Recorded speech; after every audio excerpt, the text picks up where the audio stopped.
Shalom, selamat pagi Bapak Ibu Saudara yang terkasih di dalam Tuhan. Kita berjumpa kembali di Selamat Pagi Bapak. Pagi hari ini kita mau datang dalam hadirat Tuhan, mengucap syukur kembali atas kasih berkat Tuhan yang luar biasa dalam kehidupan kita. Mari kita berdoa. Bapa di dalam surga, terima kasih untuk kasih Tuhan. Terima kasih untuk penyertaan Tuhan dalam kehidupan kami. Jika sebentar kami akan naikkan pujian kami di hadapan Tuhan, kiranya Tuhan bertahta dalam setiap pujian kami. Terima kasih Bapa. Hanya di dalam nama Tuhan Yesus Kristus kami sudah berdoa dan mengucap syukur. Haleluya. Amin. Kita mau bawa hati kita mau naikkan syukur kita mau naikkan pujian kita.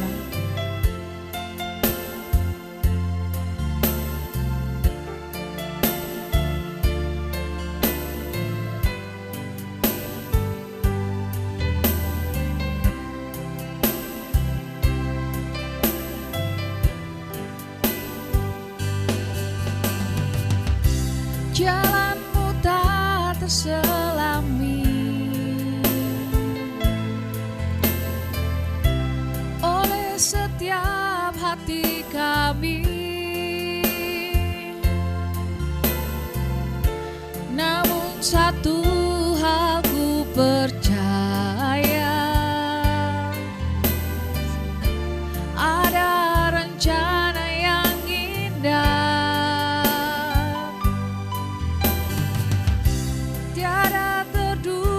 Kasih-Mu heran dan besar bagiku,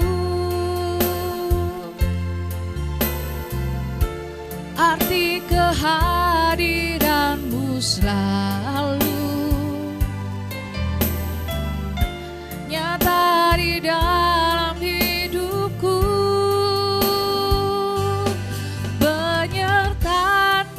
Sempurna rancangan-Mu penuh damai, aman dan sejahtera. Walau di tengah badai, ingin ku selalu bersama, rasakan keindahan arti kehadiran-Mu Tuhan.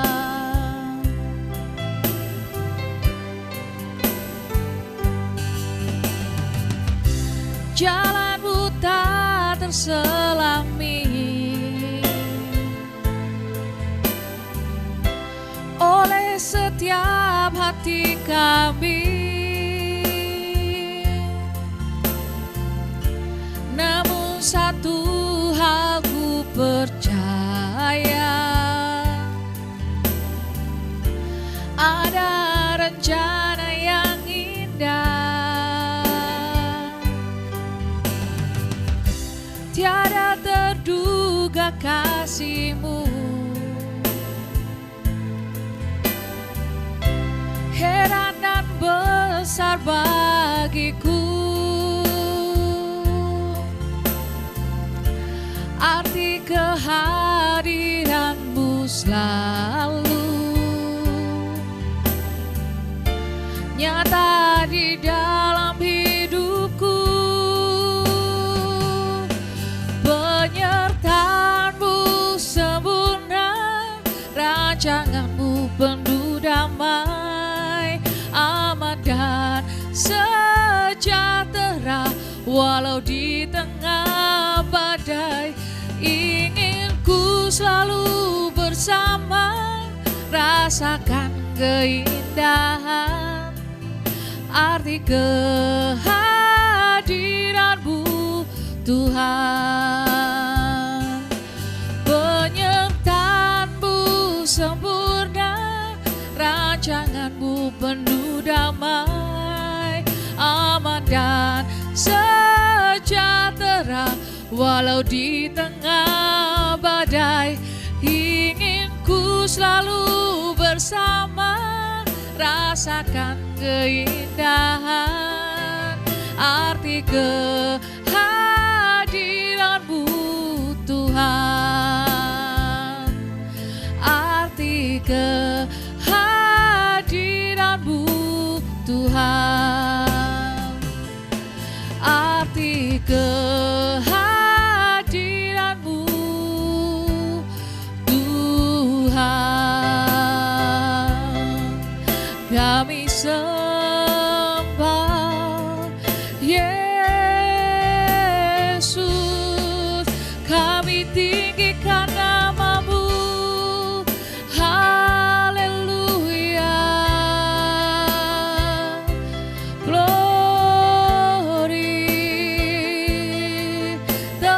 terpuji Allahku, kami tinggikan Tuhan, kami agungkan nama-Mu, kami bersyukur.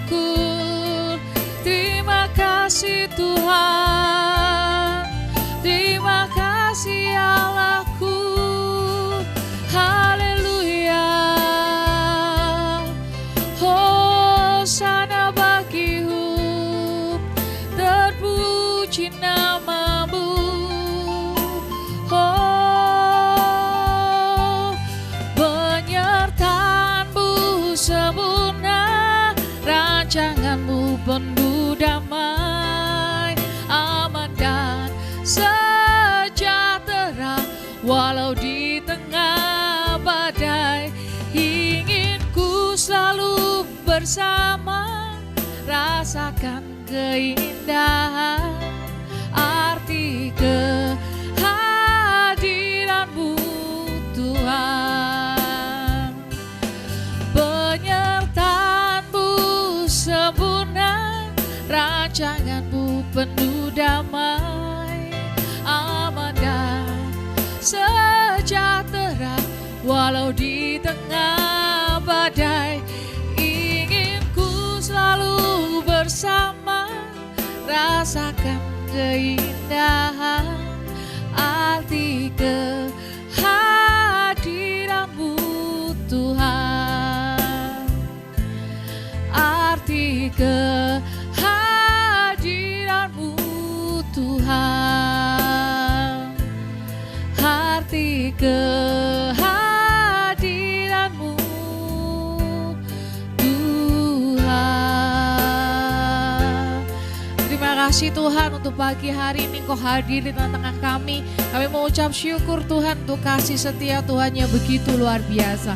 Pagi hari ini Tuhan kami siap mendengarkan firman-Mu. Kiranya Tuhan yang memberkati setiap hati kami. Kiranya setiap hati kami boleh menerima setiap firman Tuhan dengan penuh sukacita. Terima kasih Bapa. Hanya di dalam nama Tuhan Yesus kami sudah berdoa dan mengucap syukur. Haleluya. Shalom Bapak Ibu Saudara yang dikasihi di dalam Tuhan. Kita berjumpa di dalam program Selamat Pagi Bapa. Di pagi yang indah ini kita telah memuji dan memuliakan Tuhan. Dan sebentar kita akan memasuki firman Tuhan. Dan pada kesempatan kali ini izinkan saya Bapak Ibu Saudara untuk menyampaikan sedikit dari firman Tuhan.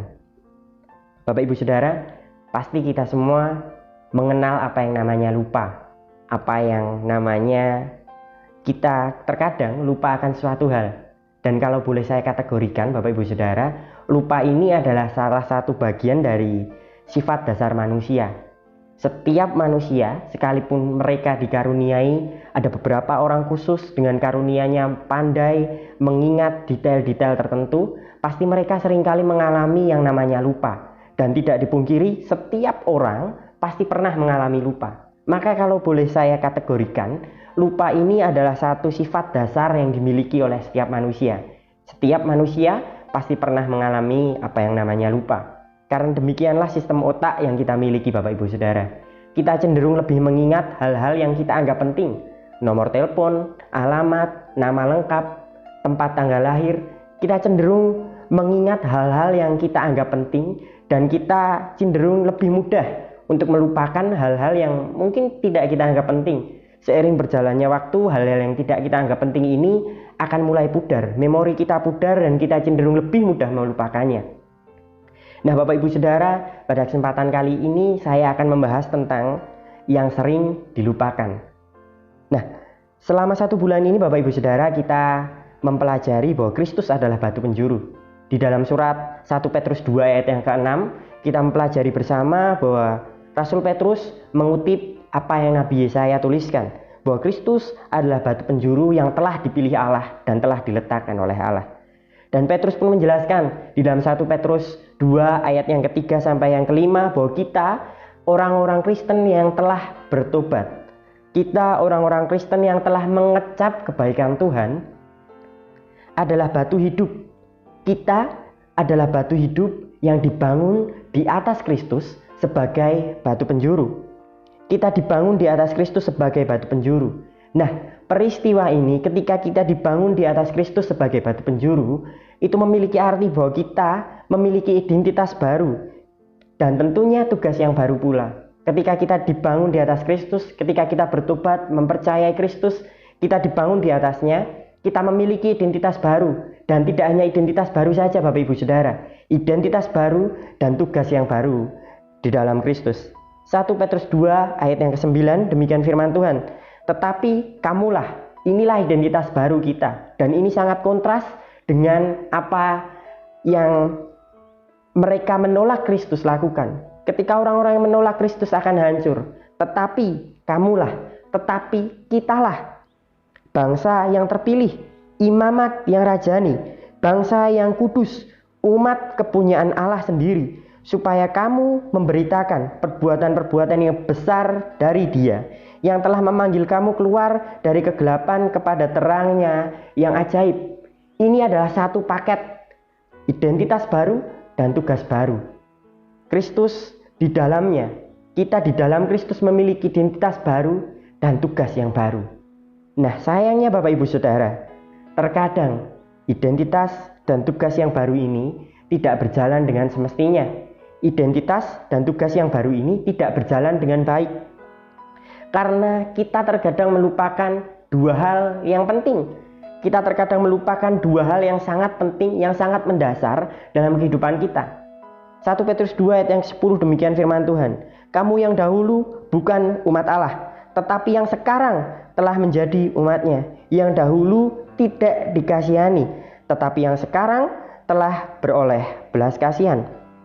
Kita melupakan dua hal ini Bapak Ibu Saudara.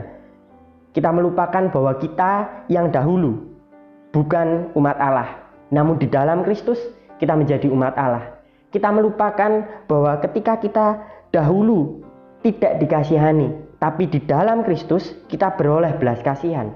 Kita melupakan dua hal ini. Kita yang dulu bukan umat Allah menjadi umat Allah, dan kita yang tidak dikasihi di dalam Kristus kita menjadi orang-orang yang beroleh belas kasihan. Kita melupakan dua hal ini. Kita lupa identitas kita. Sehingga ketika kita melupakan dua hal ini, ketika kita melupakan bahwa kita dahulu tidak dipilih Allah, bukan umat Allah, tapi di dalam Kristus kita adalah umat Allah. Kita yang dahulu tidak dikasihi, namun di dalam Kristus kita beroleh belas kasihan. Ketika kita melupakan dua hal ini, kita pun melupakan identitas kita. Kita lupa identitas kita sebagai orang-orang yang terpilih. Kita mengingat bahwa kita adalah orang-orang yang tidak terpilih. Karena kita melupakan bahwa kasih Allah sedemikian besar, kita tidak lagi mengingat identitas kita sebagai orang-orang terpilih. Sehingga kita pun hidup tidak sebagaimana mestinya. Kita hidup tidak sebagai orang-orang terpilih hidup. Kita hidup seenaknya sendiri. Kita tidak mengingat bahwa identitas kita adalah seorang imam, bukan seorang awam. Mungkin kita mengingat bahwa kita adalah orang-orang awam, sehingga kita mengabaikan apa yang kitab suci tuliskan. Padahal di dalam Kristus kita adalah imamat. Kita adalah seorang imam yang bertanggung jawab melayani Allah, melayani seorang Tuhan. Kadang kita lupa bahwa kita adalah umat yang dikhususkan oleh Allah. Kita lupa bahwa identitas baru kita adalah umat yang kudus. Ketika kita lupa bahwa kita bukan orang-orang kudus, kita menjadi hidup berkompromi dengan dosa. Dan kita lupa bahwa kita dipelihara, kita umat kepunyaan Allah sendiri. Yang kita ingat hanyalah kita bahwa kita tidak dipelihara Allah. Bahwa ketika kita melupakan bahwa Kristus di dalamnya, kita menjadi umat Allah dan kita dikasihi oleh Allah. Ketika kita melupakan dua hal ini, kita tidak lagi mengingat identitas kita. Sehingga kita tidak dapat menjalankan tugas kita, memberitakan perbuatannya yang besar. Sehingga ketika kita melupakan identitas kita cenderung hidup seenaknya sendiri. Kita tidak bertanggung jawab sebagai mana orang Kristen hidup. Ketika kita lupa bahwa di dalam Kristus, saya adalah umat pilihan dan saya telah beroleh belas kasihan. Ketika dua hal ini lupa, ketika dua hal ini kita lupakan, maka kita cenderung lebih hidup seenaknya sendiri. Tidak lagi hidup sebagai umat pilihan, tidak lagi hidup sebagai umat yang kudus, tidak lagi hidup sebagai imam, tidak lagi hidup sebagai umat yang dipelihara oleh Allah. Kita cenderung lebih mudah hidup seenaknya sendiri ketika kita melupakan dua hal ini. Nah, karena itu Bapak Ibu Saudara, marilah kita semua setiap kali kita bangun di pagi hari, kita kembali mengingat bahwa ketika kita di luar Kristus, kita tidak dipilih Allah, namun di dalamnya kita menjadi umat Allah. Ketika di luar Kristus, kita tidak beroleh belas kasihan, tapi di dalam Kristus kita beroleh belas kasihan. Kita diselamatkan hanya di dalam Kristus. Marilah kita mengingat ini Bapak Ibu Saudara, sehingga kita dapat setiap kali kita membuka mata di pagi hari, kita selalu mengingat bahwa saya adalah orang yang dipilih Allah. Bapak Ibu Saudara adalah orang yang dipilih Allah. Kita semua adalah orang yang dipilih Allah. Kita semua adalah imam yang bertanggung jawab untuk mempersembahkan kepada Allah. Kita semua adalah orang-orang yang kudus, dikuduskan di dalam Kristus. Dan kita semua adalah orang-orang yang dipelihara oleh Allah sendiri. Karena kita adalah umat kepunyaan Allah sendiri. Marilah kita setiap kali membuka mata mengingat identitas kita, bahwa kita adalah seorang yang dipilih, seorang imam, seorang kudus, dan seorang yang terus-menerus dipelihara di dalam kasih Allah yang memperoleh keselamatan, sehingga kita pun dapat menjalankan tugas kita dengan baik. 1 Petrus 2 ayat ke-9 berbunyi bahwa ketika kamulah bangsa yang terpilih, imamat yang rajani, bangsa yang kudus, umat kepunyaan Allah sendiri, supaya kamu, inilah tugas kita Bapak Ibu Saudara, memberitakan perbuatan-perbuatan yang besar dari Dia yang telah memanggil kamu keluar dari kegelapan kepada terangnya yang ajaib. Marilah kita mengingat identitas kita, dan marilah kita menjalankan tugas kita sebagaimana mestinya. Kita memberitakan bagaimana Kristus yang adalah Allah turun ke bumi, mati menebus dosa kita, dibangkitkan pada hari yang ketiga, menjadikan kita umat pilihannya, menjadikan kita dikasihi dan beroleh keselamatan. Marilah kita beritakan ini semua kepada setiap orang, kepada dunia, sehingga banyak orang diselamatkan karena kita membawa Kristus kepada mereka. Kita memberitakan Kristus kepada mereka. Apa yang Kristus lakukan dan apa yang kita harus lakukan, satu paket lengkap.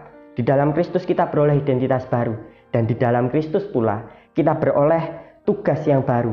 Dan marilah kita tidak melupakan hal ini, bahwa kita umatnya dan kita beroleh belas kasihan daripada Allah. Saya selesai Bapak Ibu Saudara. Marilah kita terus mengingat ini, bahwa kita telah dipilih Allah, dan kita menjadi umat Allah, dan kita beroleh belas kasihan Allah. Kita mendapatkan identitas baru, dan kita mendapatkan tugas yang baru. Ketika kita mengingat ini, satu paket lengkap ini akan kita ingat. Identitas baru dan tugas yang baru. Marilah kita memberitakan Kristus kepada dunia. Mari kita tutup firman Tuhan pada kesempatan kali ini di dalam doa. Bapa, kami mengucap syukur Tuhan telah berbicara atas setiap kami. Roh Kudus, kami semua berdosa, kami semua terbatas.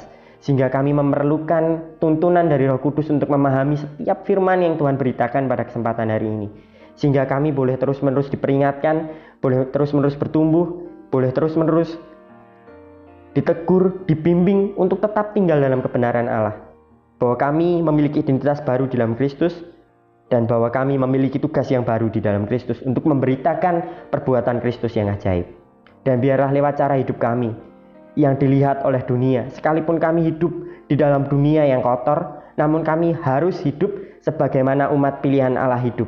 Sekalipun kami hidup di dalam dunia yang penuh dosa, namun kuatkan kami untuk kami hidup sebagaimana umat Kristus hidup. Untuk melayani Kristus, untuk memberitakan Kristus. Dan biarlah lewat perbuatan-perbuatan kami, dunia melihat perbuatan kami yang baik. Dan pada hari Tuhan melawat dunia ini, banyak orang-orang akan memuji memuliakan Tuhan. Bahwa Tuhanlah yang benar sebagai batu penjuru. Bahwa Kristus sebagai batu penjuru yang benar. Di dalamnya kami beroleh identitas baru dan tugas baru. Biarlah kami boleh terus-menerus ingat ini Bapa, bahwa kami adalah umat Allah dan kami dikasihi oleh Allah sekalipun kami tidak layak.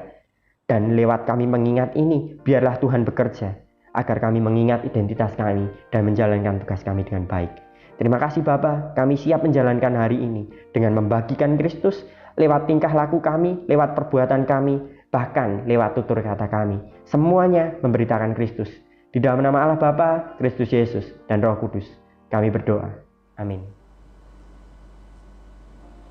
Kita akan memasuki saat teduh. Dan datanglah kepadanya batu yang hidup itu, yang memang dibuang oleh manusia, tetapi yang dipilih dan dihormat di hadirat Allah.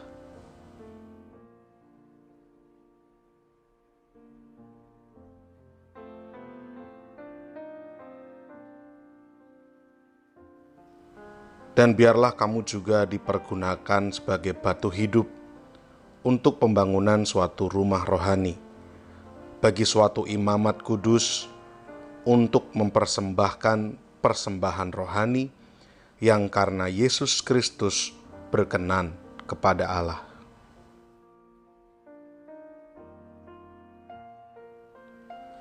Sebab ada tertulis dalam kitab suci, sesungguhnya aku meletakkan di Sion sebuah batu yang terpilih, sebuah batu penjuru yang mahal, dan siapa yang percaya kepadanya tidak akan dipermalukan.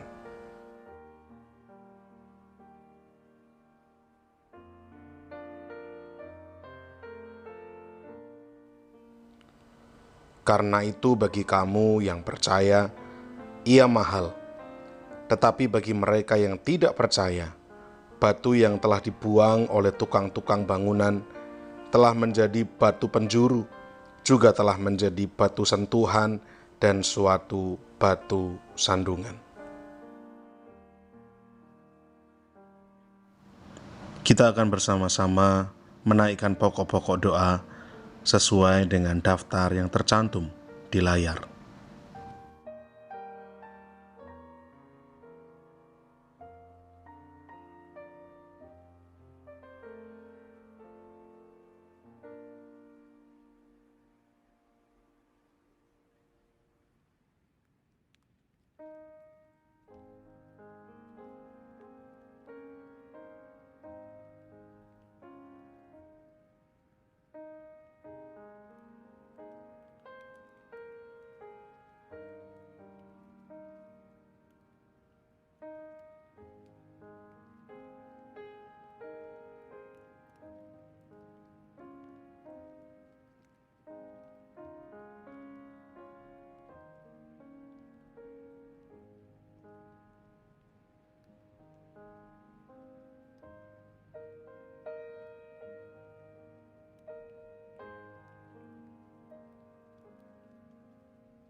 Bapa kami yang di sorga, dikuduskanlah namamu, datanglah kerajaanmu.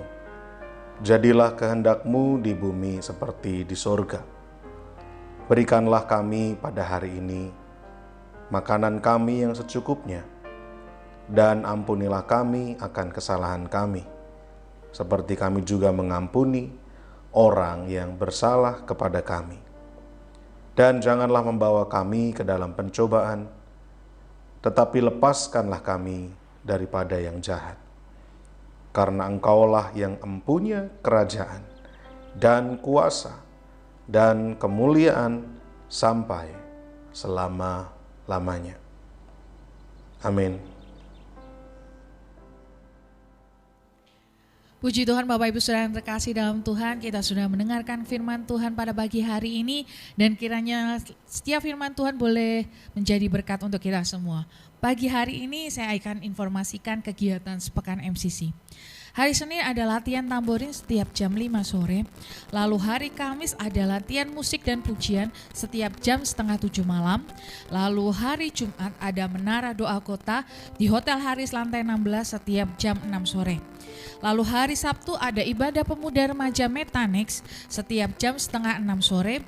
Di Minggu pagi ada ibadah sekolah minggu setiap jam 7:30 pagi. Lalu hari Minggu sore kita akan berjumpa kembali di ibadah raya MCC setiap jam 5 sore. Demikian informasi sepekan MCC. Pagi hari ini kita mau akhiri ibadah pada pagi hari ini. Kita mau siapkan hati kita untuk menjalani hari ini dengan penuh sukacita, dan kiranya kita selalu berpengharapan di dalam Tuhan. Mari kita berdoa. Bapa di dalam surga, terima kasih buat pagi hari ini. Atas berkat Tuhan kami sudah mendengarkan firman Tuhan, kami sudah menaikkan pujian kami, dan kami bersyukur Tuhan hadir dalam hati kami. Pagi hari ini Tuhan kami menyerahkan kehidupan kami ke dalam tangan Tuhan, dari pagi hingga malam hari nanti dalam penyertaan dan pelindungan Tuhan. Terima kasih Bapa. Hanya di dalam nama Tuhan Yesus kami sudah berdoa dan mengucap syukur. Haleluya.